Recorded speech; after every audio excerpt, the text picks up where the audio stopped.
right, let's jump right in. We're going to talk about a story that starts with a promise made 4,000 years ago. The idea was that God would bless every single family, every people on the entire planet. It's this huge, sweeping story, and we're going to unpack it together. At the very heart of all of this is one core idea, that a blessing given to one person, one family, was never meant to stop there. It was always intended to reach all the ethne. That's just the Greek word for all the different ethnic groups of the world. And this isn't some dusty old history lesson. It's a mission that's been unfolding for millennia, and it's still happening right now. Which, of course, leads us to the big question, right? It's been 4,000 years, so where are we at? How are we doing? What does the map look like today, and what's the final frontier in seeing this ancient promise through? So here's how we're going to tackle that. We'll start with the promise itself, then trace the gospel's long journey. We'll look at a game-changing revelation from 1974, check out the incredible progress since then, and then really dig into what's left, the final frontier, and the new strategy that people are talking about to get there. All right, first up, the gospel's long journey. For almost 2,000 years, the message was spreading, but man, it was a slow and tough process. And you can really break it down into two totally different periods. So get this, for the first 1,800 years or so, the message plants itself among the Jews, the Greeks, the Romans. Eventually it gets to Northern Europe and the Americas. By then, it's reached about a quarter of the world's population. But then, this guy William Carey comes along in 1792, and he literally just does the math. And he realizes, wait a minute, that means 3/4 of the entire world haven't heard. That insight just lit a fire, sparking this massive explosion in missions. And in the next 180 years, the number of people with access jumps from 25% all the way up to 40%. So yeah, progress was happening for sure. But by the 1970s, there was this kind of feeling that maybe the job was almost done. But then, in 1974, this one analysis came out that just completely blew that idea out of the water. It changed everything. Okay, so picture this. It's 1974. There's this huge international conference in Lausanne, Switzerland. And this strategist, Dr. Ralph Winter, gets up to give a report on the state of things. But instead of just repeating the same old stats, he decided to look at the numbers from a totally different angle. And what he uncovered? Well, it was a bombshell. And the key to the whole thing was how he looked at the world. He didn't see countries, he didn't see borders on a map. He saw people groups, groups of people who share the same language, the same culture. Basically, he went back to that original idea of the ethne. And just by shifting that one lens, this hidden reality just snapped into focus. So here's what he found. Yeah, 40% of the world lived in places that had their own churches, in their own culture. But that meant a massive 60% did not. That's 2.4 billion people back then. He called them unreached people groups, groups with no self-sustaining church of their own. But this is where it gets crazy. This was the real bombshell. He then asked, okay, so where are all the missionaries? And the answer was just stunning. A full 97% of them were working in that 40% of the world that already had a church. Only a tiny, tiny 3% were working with that massive 60% who had no access whatsoever. It was a total mismatch. The effort wasn't going where the need was greatest, not even close. You can imagine, Winter's discovery sent shockwaves through the whole community. It forced this huge shift in strategy. And once people started focusing on these unreached people groups, what happened over the next 50 years? Well, it's been absolutely incredible.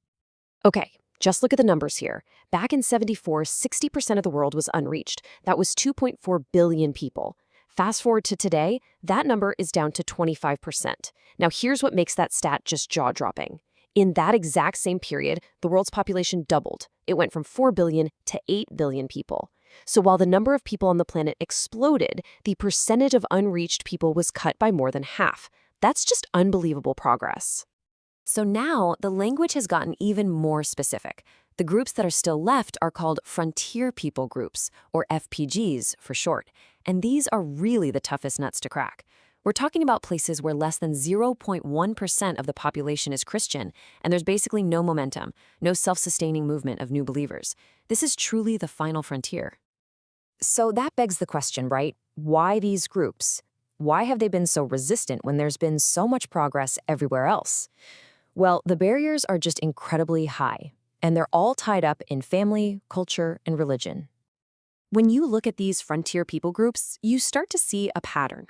For one, their family identity is completely wrapped up in a global religion, like Islam or Hinduism. So for them, Christianity isn't just another option. It feels like a foreign invasion, a threat to their family, their culture, their whole way of life. And you've often got laws against converting that make it even harder. But here's the really tough part. A lot of past mission strategies actually made things worse. They would essentially pull new believers out of their families, which just fueled this idea that Christianity destroys communities. Yeah, this quote really hits home. For a long time, the thinking was that to prove you were a true believer, you had to make a clean break. You'd change your name, maybe eat something that was forbidden in your culture. Basically, you'd do something to get yourself kicked out of your family. Then you'd go join a church that looked and felt very Western, and you were just gone. You basically disappeared. Can you imagine the message that sent to the rest of the community? It wasn't, "This is good news." It was, "This thing will take your children away." So realizing this has caused a complete 180 in strategy. The new thinking is, if we're ever going to reach this final frontier, we have to stop pulling people out of their families. The goal has to be about blessing the entire family from the inside. So what does that actually look like? Well, it's about four big shifts. First, the focus is on sharing the core message, not exporting a Western religion with all its cultural baggage. Second, the goal isn't just winning one person. It's about winning the whole family, the whole household. Third, and this is huge, you have to help new believers stay inside their culture, inside their families. And fourth, you have to give them the freedom to figure out what following Jesus looks like for them, in their own way, in their own culture. But here's the catch. We can have the best strategy in the world, but that old problem Dr. Winter pointed out, it's still here. This chart just lays it bare. Even today, with everything we know, a staggering 99% of global workers are going to places that are already reached. Only 1%, one, is going to those frontier people groups where 2 billion people live. The gap is still just massive. But it's not hopeless. There's actually a really clear, really strategic path forward. The task seems impossibly big, right? But it's not. It can be focused.